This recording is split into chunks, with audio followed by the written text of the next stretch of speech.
ബി.ജെ.പിയുടെ രാഷ്ട്രീയം എന്താണ്? ബി.ജെ.പി ഏത് ജനവിഭാഗത്തെയാണ് പ്രതിനിധാനം ചെയ്യുന്നത്? എന്താണ് ബി.ജെ.പി കേരളത്തിൽ അണിയുന്ന മുഖം മൂടി? ഇത് അറിയണമെങ്കിൽ കഴിഞ്ഞ ദിവസങ്ങളിൽ വന്ന 1-2 ഫേസ്ബുക്ക് പോസ്റ്റ് വായിച്ചാൽ മതി. അത് ഏതെങ്കിലും ബി.ജെ.പി വിരുദ്ധരുടേതല്ല. ബി.ജെ.പിയുടെ സഹയാത്രികർ, ബി.ജെ.പിയുടെ ഭാരവാഹികൾ, ഇവരാണ് പുതിയ പോസ്റ്റുമായി വരുന്നത്. അതിൽ ഇന്നലെ ടി.പി. സെൻകുമാർ ബി.ജെ.പിയുടെ നേതാവാണ്, ഹിന്ദു ഐക്യവേദിയുടെ നേതാവാണ്. അദ്ദേഹം ഇട്ട ഒരു ഫേസ്ബുക്ക് പോസ്റ്റുണ്ട്. അതിന് തൊട്ടു പിന്നാലെ ഇന്ന് ബി.ജെ.പിയുടെ നേതാവ് തന്നെ, ദേശീയ കൗൺസിൽ അംഗം തന്നെ ഫേസ്ബുക്ക് പോസ്റ്റുമായി രംഗത്ത് വന്നിട്ടുണ്ട്. അതുമാത്രമല്ല, ബി.ജെ.പി വിടുന്നു എന്ന് അദ്ദേഹം പ്രഖ്യാപിക്കുകയും ചെയ്യുന്നു. ആ പോസ്റ്റ് ഇങ്ങനെയാണ്: ചതയ ദിനാഘോഷം നടത്താൻ ബി.ജെ.പി OBC മോർച്ചയെ ഏൽപ്പിച്ച സങ്കുചിത ചിന്താഗതിയിൽ പ്രതിഷേധിച്ച് ഞാൻ ബി.ജെ.പി വിടുന്നു. ഇതാണ് അദ്ദേഹത്തിൻ്റെ ഫേസ്ബുക്ക് പോസ്റ്റ്. ആരുടേതാണ്? ബാഹുലേയൻ KAയുടെ. ബി.ജെ.പി ദേശീയ കൗൺസിൽ അംഗവും മുൻ സംസ്ഥാന സെക്രട്ടറിയുമാണ് KA ബാഹുലേയൻ. അദ്ദേഹമാണ് പുതിയ ഫേസ്ബുക്ക് പോസ്റ്റ് ഇട്ടിരിക്കുന്നത്. ചതയ ദിനാഘോഷം നടത്താൻ ബി.ജെ.പി OBC മോർച്ചയെ ഏൽപ്പിച്ച സങ്കുചിത ചിന്താഗതിയിൽ പ്രതിഷേധിച്ച് ഞാൻ ബി.ജെ.പി വിടുന്നു എന്ന് അദ്ദേഹം 24 ന്യൂസിനോട് പറഞ്ഞ കാര്യങ്ങൾ കൂടി 24 ന്യൂസിൻ്റെ വെബ്സൈറ്റിൽ കൊടുത്തിട്ടുണ്ട്. അത് ഇങ്ങനെയാണ്: OBC മോർച്ചയെ ചുമതലപ്പെടുത്തിയതിൽ സങ്കുചിതമായ താല്പര്യമുണ്ട്. പൊറുക്കാനാവുന്ന കാര്യമല്ല. ഗുരുദേവനെ ഹിന്ദു സന്യാസിയോ ഈഴവനോ ദൈവമോ ആക്കാൻ സാധിക്കില്ല. അദ്ദേഹം തികഞ്ഞ മനുഷ്യസ്നേഹിയാണ്. അദ്ദേഹത്തിൻ്റെ ദർശനവിരുദ്ധമായിട്ടുള്ള ഒരു കാര്യങ്ങളും ചെയ്യാൻ പാടില്ലെന്നും ഗുരുദേവൻ ഏതെങ്കിലും വിഭാഗത്തിൻ്റെ ഭാഗമല്ലെന്നും ബാഹുലേയൻ 24 ന്യൂസിനോട് പറഞ്ഞു എന്ന് പറഞ്ഞുകൊണ്ടാണ് അദ്ദേഹത്തിൻ്റെ ഒരു ടെലിഫോൺ ഇൻ്റർവ്യൂവും 24 ന്യൂസ് കൊടുത്തിരിക്കുന്നത്. എന്ന് വെച്ചാൽ ബി.ജെ.പി വിടാൻ തീരുമാനിച്ചിരിക്കുന്നു. എന്തിന്?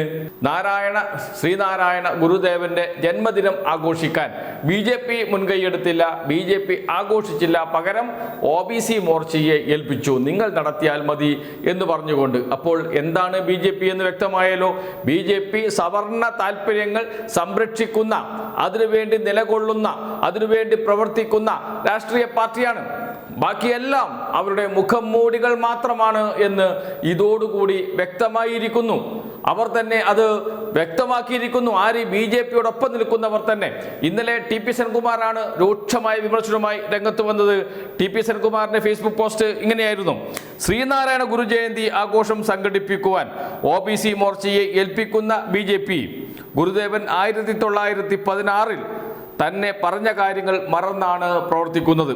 നാം ഒരു വർഗത്തിൻ്റെ മാത്രം ആളല്ലെന്നും ഞാൻ ജാതിഭേദം വിട്ടിട്ടു സംവത്സരങ്ങൾ കഴിഞ്ഞിരിക്കുന്നു എന്നും ഗുരുദേവൻ അരുളി ചെയ്തതാണ്. അത് നിങ്ങൾക്ക് ഇപ്പോഴും അറിയില്ലേ എന്ന ചോദ്യമാണ്. അത് നിങ്ങൾക്ക് ഇപ്പോഴും അറിയില്ലേ? ബി.ജെ.പിക്കാരാ, നിങ്ങൾക്ക് അറിയില്ലേ എന്ന് ചോദിക്കുന്നത്, ഇപ്പോഴും അറിയില്ലേ എന്ന് ചോദിക്കുന്നത് ബി.ജെ.പി നേതാവാണ്, ടി.പി. സെൻകുമാറാണ്. എന്ന് വെച്ചാൽ ബി.ജെ.പിക്കകത്ത് വലിയ പൊട്ടിത്തെറി രൂപം കൊണ്ടിരിക്കുന്നു. ഗുരുദേവനെ അവഗണിക്കുന്നു. ഗുരുദേവന്റെ ജന്മദിനാഘോഷം OBC മോർച്ച ആഘോഷിച്ചാൽ മതി, OBC മോർച്ചയാണ് ഏൽപ്പിച്ചിരിക്കുന്നത് എന്നത് ബി.ജെ.പി എങ്ങനെയാണ് ഈഴവ സമൂഹത്തെ കാണുന്നത്, ശ്രീനാരായണീയരെ കാണുന്നത് എന്നതിന് ഇതിൽ പരം മറ്റൊരു ഉദാഹരണം വേണ്ട. വെള്ളാപ്പള്ളി നടേശൻ തന്നെ SNDP ജനറൽ സെക്രട്ടറി ബി.ജെ.പിയുടെ നിലപാടിനെ തള്ളിക്കൊണ്ട് രംഗത്ത് വന്നിട്ടുണ്ട്. അതും കൂടി കേൾക്കാം. പുതിയൊരു വാർത്ത വരുന്നത് ചതദിനാഘോഷം OBC മോർച്ചയെ ഏൽപ്പിച്ചതുമായി ബന്ധപ്പെട്ടുകൊണ്ട് ബി.ജെ.പിക്കകത്ത് തർക്കമുണ്ടായെന്നും ബാഹുലേയൻ സംസ്ഥാനം രാജിവെച്ചു എന്നൊക്കെ പറഞ്ഞ വാർത്തകൾ വരുന്നുണ്ട്. അതിനെ എങ്ങനെയാണ് ജനറൽ സെക്രട്ടറി നോക്കിക്കാണുന്നത്? അത് അവരെ ഏൽപ്പിച്ചു എങ്കിൽ അത് ശരിയായില്ല. ബി.ജെ.പിയുടെ ആ കാഴ്ചപ്പാട് ഒരിക്കലും, കാരണം ചതദിനാഘോഷം അവരുടെ ബി.ജെ.പിയുടെ പോഷക സംഘടനയായ ഈ മോർച്ചയാണ്, OBC മോർച്ചയെ ഏൽപ്പിച്ചുവെങ്കിൽ അത് അങ്ങേയറ്റം മോശമായിപ്പോയി, അങ്ങേറ്റം പ്രതിഷേധാർഹവുമാണ്. ഇതാണ് ബി.ജെ.പി. കേരളത്തിൽ എത്രയോ കാലമായി പുരോഗമന പ്രസ്ഥാനങ്ങൾ പറഞ്ഞുകൊണ്ടിരിക്കുന്ന കാര്യമാണ്. ബി.ജെ.പി ഒരു സവർണ വർഗീയ ഫാസിസ്റ്റ് പാർട്ടിയാണ്. അവർക്ക് മറ്റെല്ലാം മുഖം മൂടി മാത്രമാണ്. OBC പ്രേമം, ഈഴവ പ്രേമം, പട്ടികജാതി പട്ടികവർഗക്കാരുടെ പ്രേമം, ഇതൊക്കെ വെറും മുഖം മൂടി മാത്രമാണ് എന്ന് വിളിച്ചു പറഞ്ഞത്, നേരത്തെ തന്നെ ലോകത്തോട് വിളിച്ചു പറഞ്ഞത് ഇന്ത്യയിലെ തന്നെ പുരോഗമനവാദികളും ഇന്ത്യയിലെ മുതിർന്ന രാഷ്ട്രീയ നേതാക്കളുമാണ്. അന്ന് അത് മറികടക്കാൻ BJPക്ക് കഴിഞ്ഞിരുന്നില്ല. മെല്ലെ മെല്ലെ ഹിന്ദു എന്ന പദം ഉപയോഗിച്ച് എല്ലാ ഹിന്ദുക്കളെയും ഒന്നിച്ച് അണിനിരത്തി ഉത്തരേന്ത്യയിൽ വിജയം നേടാൻ BJPക്ക് കഴിഞ്ഞു. പക്ഷേ ദക്ഷിണേന്ത്യയിൽ നിലം തൊട്ടില്ല. നിലം തൊട്ടിരുന്നു കർണാടകയിൽ, പക്ഷേ അവിടെ വീണുപോവുകയും ചെയ്തു. കേരളം ഇപ്പോഴും അവർക്ക് ബാലികേറ മലയായി തുടരുകയും ചെയ്യുന്നു. എന്ന് വെച്ചാൽ BJPയുടെ മുഖംമൂടി എന്താണ് എന്ന് തിരിച്ചറിയാൻ മലയാളികൾക്ക് കഴിഞ്ഞിട്ടുണ്ട്. അതുകൊണ്ട് തന്നെയാണ് BJPയെ ഇപ്പോഴും പടിക്ക് പുറത്ത് നിർത്തുന്നത്. പടിക്കകത്തേക്ക് കയറാൻ അവർക്ക് ഇതുവരെ കഴിഞ്ഞിട്ടില്ല. എന്താണ് BJP എന്ന് പുറത്തുനിന്ന് നിരവധി തവണ നിരവധി നേതാക്കൾ, എഴുത്തുകാരൊക്കെ പറയാറുണ്ട്. എങ്കിലും അത് വലിയ തോതിൽ ഇളക്കങ്ങൾ, അനക്കങ്ങൾ BJPക്ക് അകത്ത് സൃഷ്ടിക്കാറില്ല. ഇപ്പോഴിതാ BJPക്ക് അകത്ത് നിന്നാണ് പ്രതിഷേധമുയരുന്നത്. അത് KA ബാഹുലേനെ പോലെയുള്ളവർ, അതോടൊപ്പം തന്നെ TP സെൻകുമാറിനെ പോലെയുള്ളവർ. ഇപ്പോഴും BJP ആണ് TP Senkumar. KA Bahuleyan BJP വിടാൻ തീരുമാനിച്ചു എന്ന് അദ്ദേഹം ഫേസ്ബുക്ക് പോസ്റ്റിലൂടെ പറഞ്ഞിട്ടുണ്ട്. എന്നാൽ TP സെൻകുമാർ ഇപ്പോഴും BJP ആണ്. BJPയുടെ ഭാരവാഹിയെ പ്രവർത്തിച്ച ആളാണ്. ഇപ്പോഴും ഹിന്ദു ഐക്യവേദിയുമായി ചേർന്ന് പ്രവർത്തിക്കുന്ന ആളാണ്. അദ്ദേഹത്തിന് പോലും ഉൾക്കൊള്ളാൻ കഴിഞ്ഞിട്ടില്ല ഈ നിലപാട്.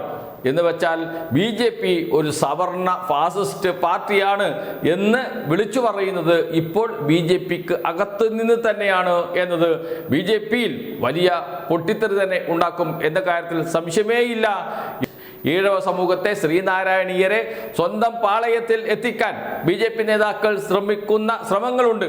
അതിനെല്ലാം ഏറ്റ കനത്ത തിരിച്ചടിയാണ് ഈ രണ്ട് പേരുടെ, ഒരാളുടെ ഫേസ്ബുക്ക് പോസ്റ്റും മറ്റൊരാൾ KA ബാഹുലേയൻ, BJPയുടെ ദേശീയ കൗൺസിൽ അംഗം, BJPയുടെ മുൻ സംസ്ഥാന സെക്രട്ടറി രാജിവെച്ച് പോയതും BJPയിൽ നിന്ന്.